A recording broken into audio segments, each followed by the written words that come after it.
you. It's a pleasure being here today, and thank you for inviting me to present my PhD project, Live Music Therapy with Lullaby Singing during painful procedures in neonatal care. And I'm getting there to the dissertation. I'm 1 year left, I think, about. So I'm close now. I'm doing this half-time, part-time. So it's been a couple of years that I've been living with this project now. I'm in a crossroad between music therapy, neonatal music therapy, medicine, neonatal pain management, psychological, developmental, psychologic, and neuroscience. So I'm in between there, and I pick and choose theoretical frameworks to explain what I see and how to help these infants coping with pain. Yes, as you can see, my name is Alexandra Ullsten, and I'm a PhD student at Örebro University. I'm also a music therapist at the Central Hospital in Karlstad in Värmland. So there is where I work. Just to give you a brief understanding of music therapy, is the professional use of music and its elements as an intervention in medical, educational, and everyday environments with individuals, groups, families, or communities who seek to optimize their quality of life and improve their physical, social, communicative, emotional, intellectual, and spiritual health and well-being. I work in a broad field. I would like you to meet a little fellow, Victor. He's the first patient I met in the neonatal intensive care unit in Karlstad in 2010. As you can see, he was extremely prematurely born in gestation week 24, and he had severely problems the first year of his life. His mother was deaf, and Victor, sadly enough, had visual impairment. So they had a difficulty in communicating. He spent 12 months in the NICU in Karlstad, and I met him when he was 7 months old. And he was a very screaming child. He screamed all day long. And in that time, in 2010, the NICU, the Neonatal Intensive Care Unit, was an old one, so they have open space where 10 or 15 infants were cared for in the same room.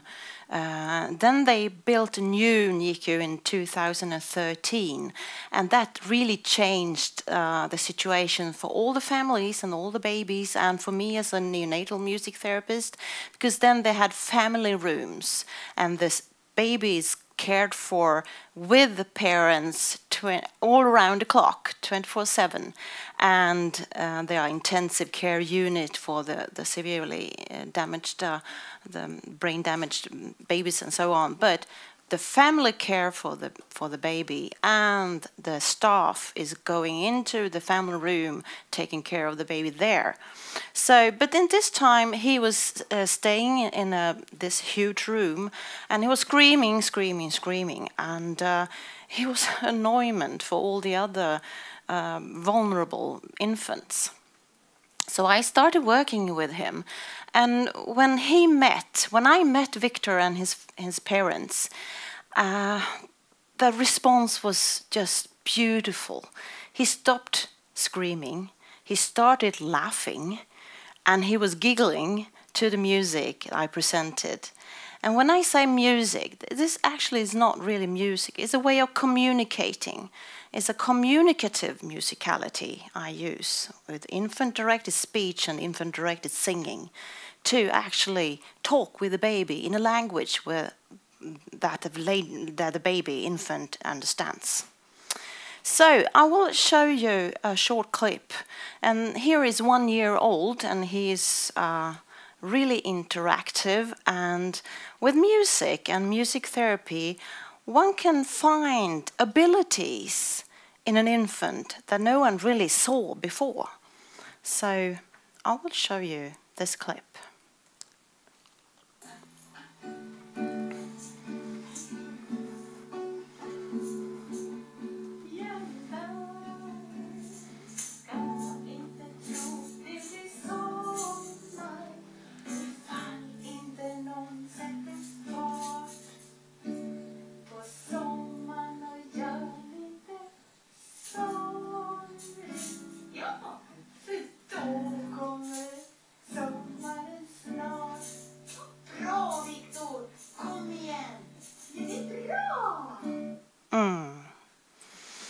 is so clever. He's actually conducting me in this music interaction.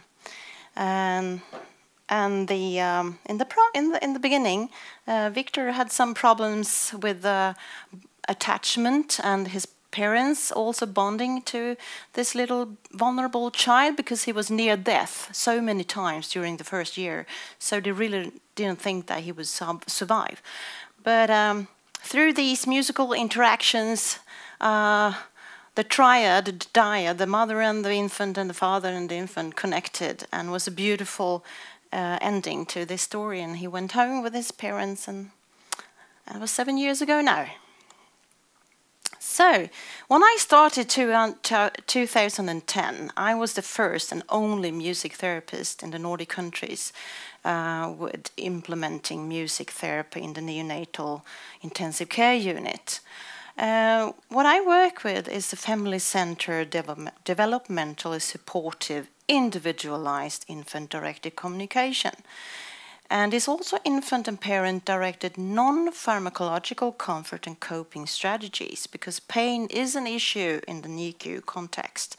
These vulnerable preterm babies are experiencing between 7 and 17 painful procedures per day. It's a lot. So they need help, and the parents need help to cope with pain. It's also a cross-cultural parent-infant psychotherapy with early social interaction. Neonatal music therapy is an evidence-based therapy. When we're talking about soundscaping here today, the sound environment in the NICU, well, not anymore in Karlstad because we have these family rooms, but it used to be a very busy and very noisy environment. And I've been out in the world, in the United States and in Germany, and visiting NICUs there. And they still have these open rooms with 20 infants. It's like a Romanian orphanage almost. It's terrible to see all these lonely infants, because they have different social welfare systems. So the parents are not really there all day. They are there as much as they can. But in the Swedish and the Nordic countries, the parents are at the baby's side. And music therapy is trying to mask. It's actually masking the noisy environment and turning into a social learning environment. But it's absolutely evidence-based therapy for the infant when concerns reduce stress and recovery from painful procedures. And for the parents, I work with both parties here, and it's about attachment and empower the parents to nurture their vulnerable preterm baby and sick ill-term baby too. It was not long ago that they performed surgeries in infants, newborn infants, without any analgesia. It continued for decades in the medical context until there was an article about Anand and Hickey that they wrote. They discovered that the infants, they feel and they perceive and they have a memory of pain. Before that, they didn't think that infants felt any pain. So there was a huge undertreatment of pain in infants.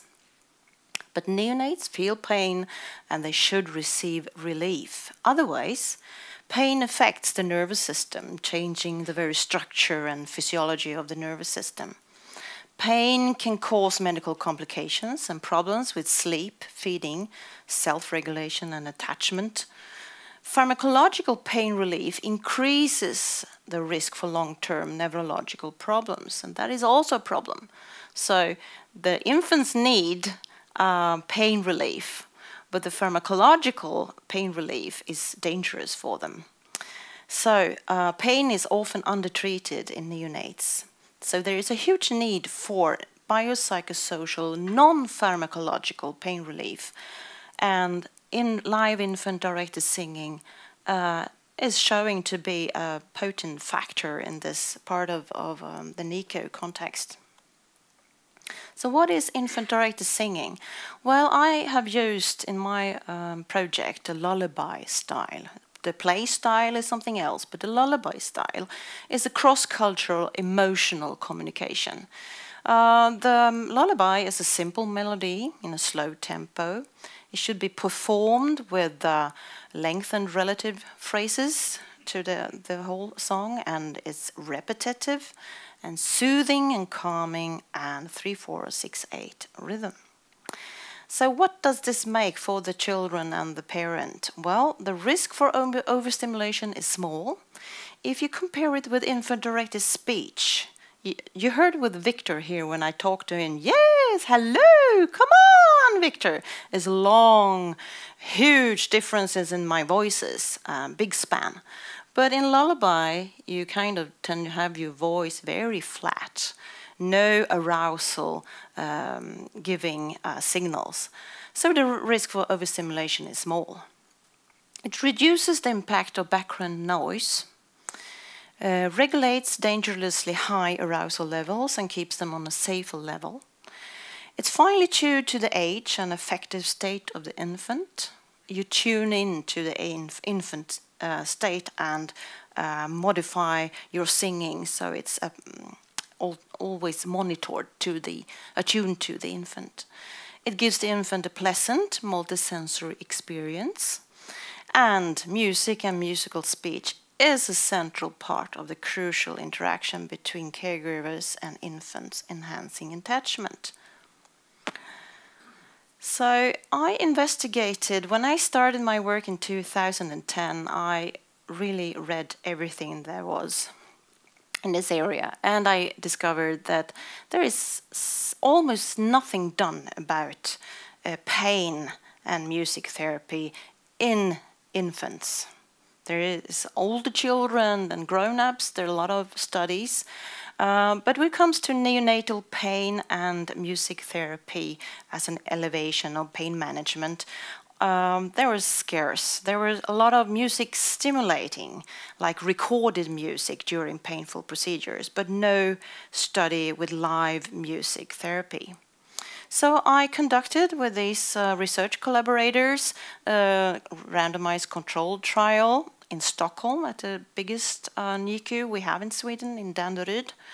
And we called the project Efficacy of Lullaby Singing During Procedural Pain in Preterm and Sick-Term Neonates. And what it is about is a venipuncture, it's a skin puncture, and it's acute pain. So it's not pain during a whole day or diaper change or whatever, but it's a skin-breaking procedure, and that is what I've been focusing on. It was a randomized intervention, so each infant acted as their own control. We used infant-directed singing, lullaby style, performed by a music therapist student to standardize the intervention. We measured physiological parameters, heart rate, saturation, respiratory rate. We assessed behavioral pain responses in the infants, and we made some interviews with parents and nurses. So the idea of the lullaby intervention was, before, during, and after the venipuncture, was to minimize distress, stimulation, and arousal, while maximizing trust, stability, and the infant's self-organizing capacities.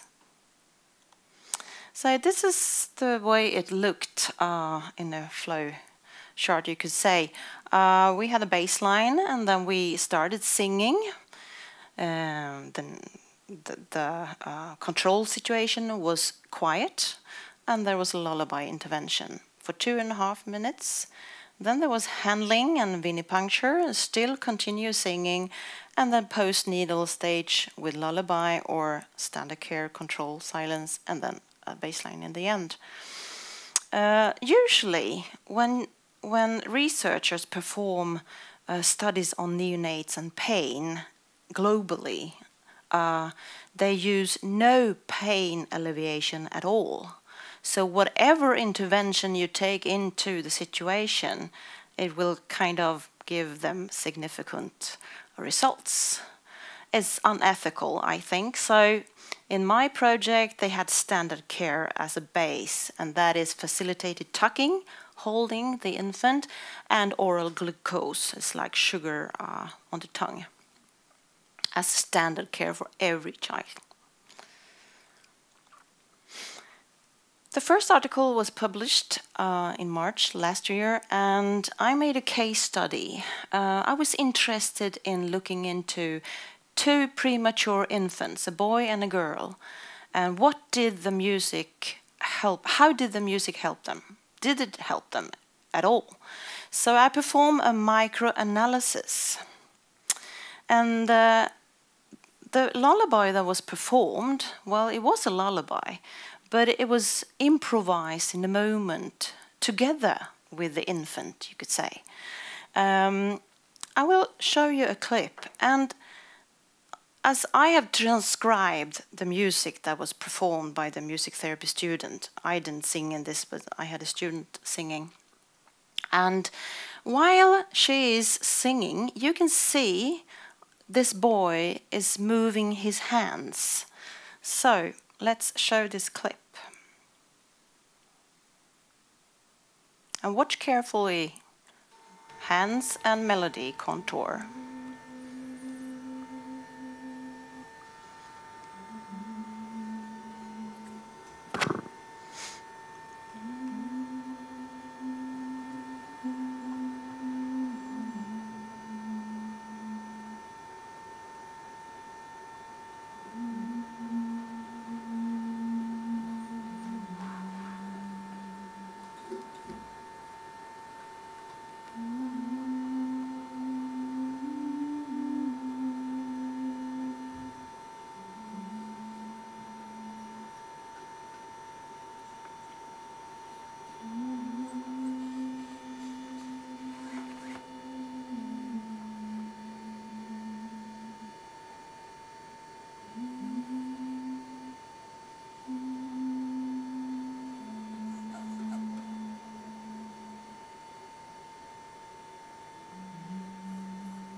And now the lullaby begins.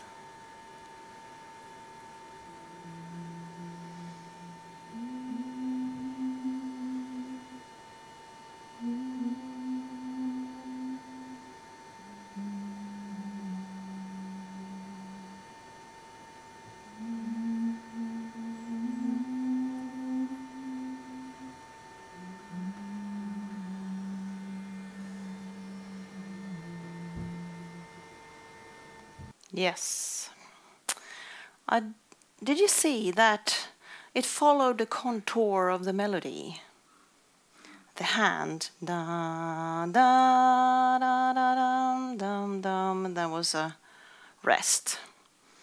And the first part of this prelude, I've called it prelude. Now we're really microanalyzing this. It's on the second, every second here. But it's important because what the student did here unconsciously and not really by the protocol is that she's talking to the baby here with her voice, the prosody of the voice. And it's kind of arousing him because he's moving.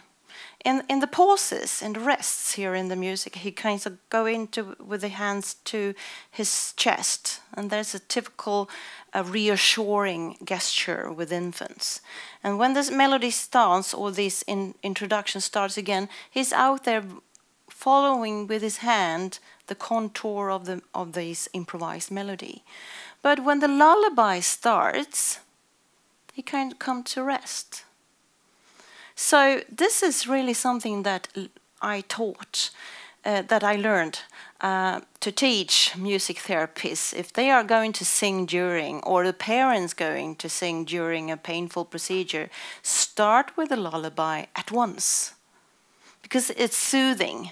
The lullaby itself is repetitive and soothing, but this prelude before is kind of a a chit chat. It's like an infant directed speech. It's like chatting to the baby, and oh, hello, hi, I'm here, and who are you? And he's answering with his hands. So it's not an ideal situation, because the baby needs to calm down before the skin puncture is performed. So that is really important. And here you can see what is really happening. Infants are so fantastic human beings with an innate possibility to communicate with their different modalities, with the different senses. And here is actually a picture of the baby and his movements according to the contour of the melody, but inside him, the physiology is also following the melody. So music is really physiological too. It's fantastic to see.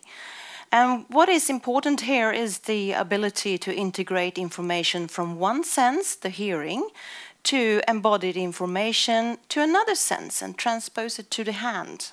Is an example of this. And time and movement is like the synchronized hand dance to this improvised melody. This is just a prelude part. Another thing in the microanalysis was a nurse. How did a nurse talk to the infant during venipuncture, during the pain? How did she address the infant? And here is the girl in the standard care. This is without lullaby. And what happens is that she says like this: "Hey you, oh, do I really need to take another blood sample? That's a pity." She's using a prosody downwards, meaning this is hopeless. She's sending a message to the girl, this is hopeless. And she responds instantly. As you can see here, her heart rate goes down, it drops, and her respiratory rate too, to dangerously levels here. Saturation is not, thank God for that. But what happens is here that it's affect contagion. That is, that the nurse voice is sending a message of hopelessness. And the girl is picking that up instantly, and her body is reacting with a freeze position. You can see, I can see that in the video. She's freezing in her position. And after 30 seconds, she's moving again, but she's really freezing. And that is a response, defense response from human beings when there is a hopeless situation.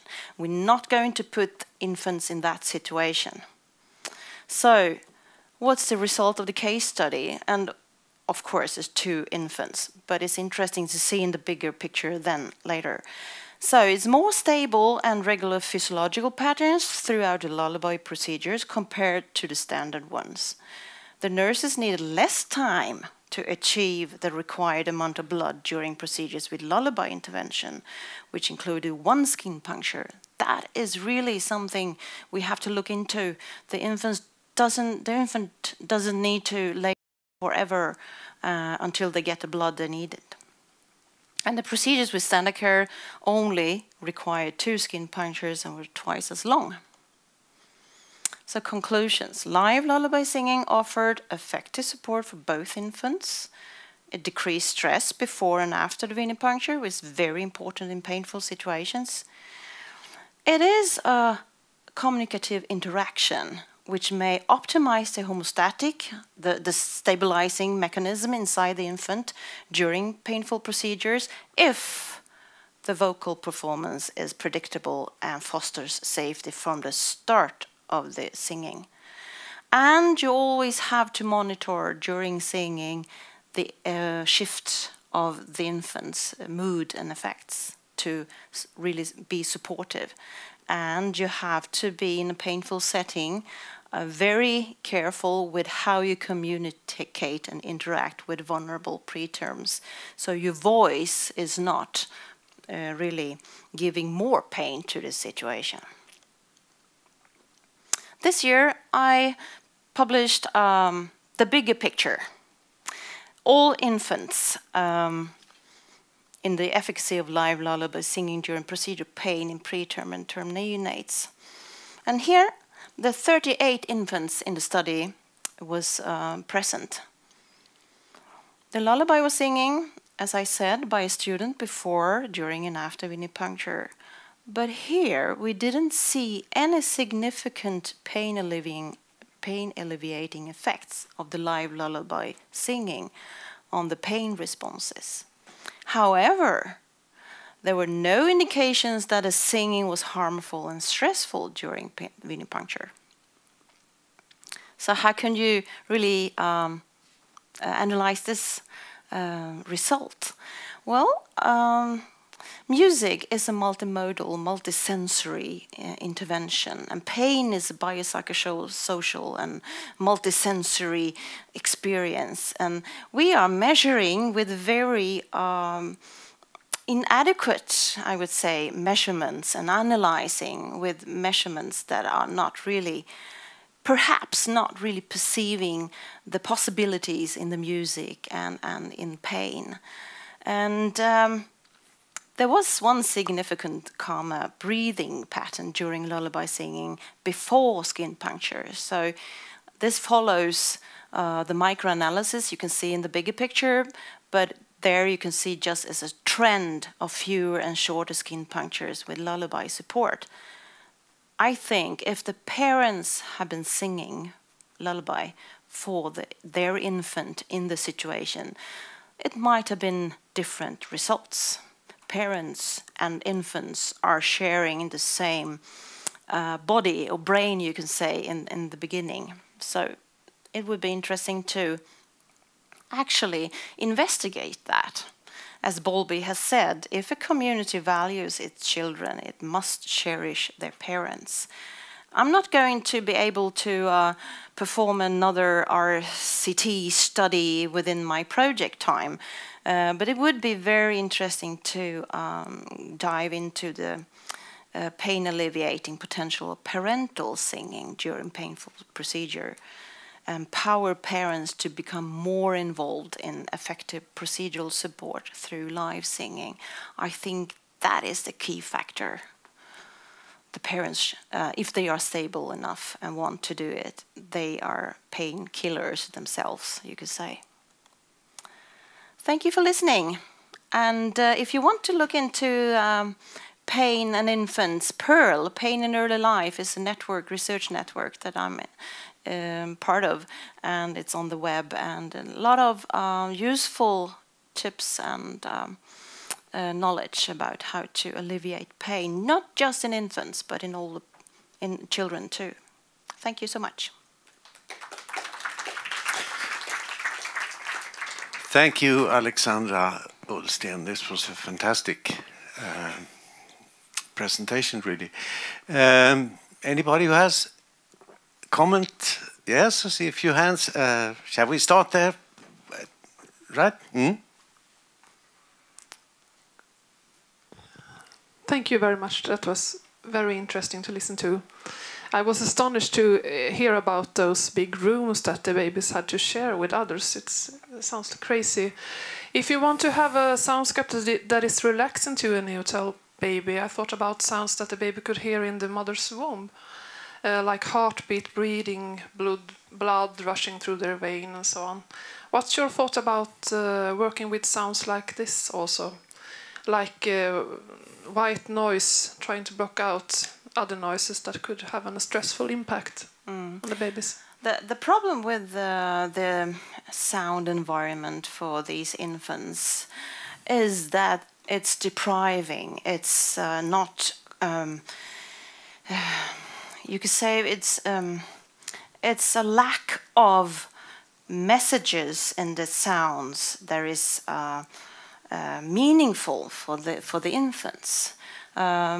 I'm not talking about Sweden. In Sweden we have the parents present almost all the time, but in other countries in the NICUs, the baby is alone almost all day and night. And the parents is perhaps visit 1 hour in the morning and 1 hour in the afternoon. And they are deprived of communication because the language skills are actually starting already in the womb, but then it continues, and you have to actually talk to an infant in a way that the infant understands, oh, it's me you're talking to. It's a way of using your voice and your prosody. But all these sounds and white noise, well, perhaps it's masking the noise, but it's not really directing your communication to the infant, so the infant can learn and share their feelings and intention with some human being interested in just this baby. But could I just ask, is that something that they need all the time?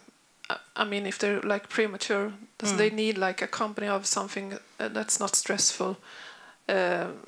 Maybe they don't need someone to talk to them all the time. I understand what you mean, but in the womb, someone is talking all the time, and you hear the heartbeat and so on. Yes, you can play heartbeats, but are you sure that it's the mother's heartbeat? If you want to use heartbeats, use the mother's heartbeat. But you can't just take any heartbeat and think that is significant to the baby. And these premature infants, they need, it's actually one study made or several studies that show that it's too silent in the NICUs. Well, there's a lot of noise, but it's also very silent because no one is communicating. And communicating is not just talking or singing, it's holding, touching, multi-sensory ways of communicating there are, I'm sure. You understand that? So it's a way of embracing the human being in communication in different levels. Of course, not to overstimulate, but not understimulate the infant either. There was one more, yeah. Well, there is some scientists in researching in cognition that they think that the first thing the Homo sapiens did was to sing, not to talk. And I got sort of was thinking about that when I saw this little baby's reaction. What do you think about that? Results? I wish I was there in those times. But anyway, some scientists says that music is an ordinary auditory cheesecake, is not important for our evolution. On the other hand, we still have this ability, singing, musicking.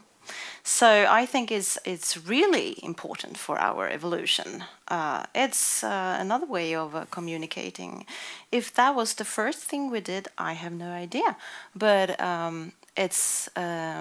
the research shows that the infant is so capable when it's born. Even premature infants are capable of communicating. As you saw here, this boy, he's communicating with his hands, and they are so ready, and there's an innate knowledge about perceiving pitch and melody contours and all these things. So it's very important for us human beings to have this, proto-conversations. It's a pre-verbal, it's like it's laying out a foundation for speech later on. So it's important. I was thinking when at the Child Noise Symposium, I think we were talking about that the mothers singing during the pregnancy, in connection with what you were mentioning, that the child and the mother had once been the same organism before birth, which surely gives a relationship of a kind that is very unique. But I was wondering if there's been any studies of men singing lullabies for children, if that would do anything good at all. It's interesting. Since we in Sweden or the Nordic countries have the situations where the parents are present, I wish we had more studies including the fathers. They're coming more and more, the fathers, into this research. But in globally research, they are just mothers. But what they have in one study, as I remember, investigated was the mother's voice, a female stranger voice, and the father's voice. And this was a little bit older infants. And female stranger voice was more interesting for these older infants than the mothers and the fathers. So father comes on third place or so, one could say. But he is important because he is a support for the mother, not even more important for the preterm infant, where the father has the preterm infant on his chest, kangaroo sitting. So the father is so important. Yeah, but there were no studies on that. No, not so many anyway. No. Okay, there's a lot of things to do. Any more? Yeah. May I interject, because I recall having read a study exactly on this topic. I don't think I've dreamt it. It was a study where about the ability of the unborn or the fetus of recognizing strangers. So a bit the same setup where you have, of course, you have the mother's voice, you have a stranger female, you have the father's voice, and I believe you also had a stranger or a range of unknown male voices. And then the behavioral reactions in the fetus unborn was being measured in terms of kicking and activities, and the it was a significant effect on the fetus recognizing the father's voice when speaking. So I can't recall the authors, but as I said, I don't think I dreamt this. This study existed. Yeah. I'm sure, because he's also there in the sound environment outside the womb. So I'm sure enormous variation about how present the father is. Exactly. But the importance here is to start communicating with the infant early during pregnancy, because the infant knows the prosody of the mother and the parents and the siblings and the dogs and the music preferred in the family. You know, it's all there. So separation is no good. Keep the parties together in the NICU. Yeah, that'll have to be the last word. I think there's one more. Right, two more. Yeah. Okay. Thank you very much for your presentation. And I was wondering about this. How much is it communicated to the nurses? To what extent their communication with the children has such an impact on the child, as we could see on your research here? There are different nurses. We have the nurses, and we have the assistant nurses. The assistant nurses, alltså undersköterskor, barnsköterskor here in Sweden, they are actually having the role to be social with the baby, to hold the baby during painful procedures and talk with the parents about social things. And the nurses, head nurses, they are taking care of the pain procedure and the pills and so on, pain medicament. So the social part of the nurses, they are very concerned about this, how they use their voice and how they talk to the infant. I was just going to say the fathers also use this infant-directed speech. They raise their voices too. So it's a universal language, how to speak with infants. The other nurses that performed here with this example, she was not aware of her voice. So it differs. It's a work to do for me as a music therapist in a good way, to role model how to talk with infants, and you help the parents to talk with the infants. Yeah, Aneta? In fact, I have two questions. In the study where you showed that you have 38 infants, do you know what type of voice the nurse used for your control? I guess that you looked at it for the controls that you had without the lullaby singing. Do you know what I mean? If the voice of the nurse talking to the child during the control injections could influence positively. I didn't macro-analyze 38 infants. I micro-analyzed 2 infants. It's a huge work. So I don't know how they spoke to the other, let's say, 36 infants. But since I was there in every single venipuncture during this year, I could hear both the positive voices and the negative voices, of course. Okay, last question. Yeah, last question. You showed an amazing example of Victor. I'm just thinking, have you done any study focusing on the music therapy, on calming infants as such? Because I'm just thinking there was a dramatic and so, you know, easily visible effect of it. Have you tried to write about it or summarize it in your scientific papers? Well, there is a huge research foundation about calming infants with music. So, in less crying, pain reduction, calming down, saturation raises, heartbeats goes down. So there's a lot of research out there. So I don't have to do that again.